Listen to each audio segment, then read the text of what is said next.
ఆ ₹5 వ్రతకల్పన బుక్ చూస్తే ఎక్కడ లేని కోపం వస్తది. ఏరా నాకు అర్థం కాదు, ఎన్ని సంవత్సరాల నుంచి నా పూజలు చేస్తున్నారు, ఒక్కడికి నా కథ గుర్తుండదేట్రా యాదవ్ వల్లారా. ఓ నా బుక్ లో చూసిన దాన్నైనా తిన్నంగా చదువుతారా అంటే అది ఉండదు. ఏదో బాగా అటర్ ఫ్లాప్ అయిపోయిన తెలుగు సినిమాకి రివ్యూ చెప్పినట్టు చదువుతారు ఒక్కొక్కడును.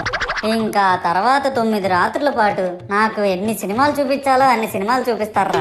ఇందులో ఫన్నీ పార్ట్ ఏంటంటే నేను ఎన్ని బ్యాచ్లను చూస్తాను తెలుసా. ప్రతి వీధి పందిరి దగ్గరికి తిరుగుతూ నా విగ్రహాలకు రివ్యూ ఇచ్చే బ్యాచ్ ఒకటి, ప్రసాదాల కోసం ప్రతి పందిరి దగ్గరికి తిరిగే బ్యాచ్ ఇంకొకటి, ఇంకా దరిద్రం ఏంటంటే నాకు కొట్టిన కొబ్బరికాయలు ఏమైనా మిగిలిపోయేమో వాటిని తీసుకెళ్లి పచ్చడి చేసుకుందాం అనే బ్యాచ్ ఒకటి.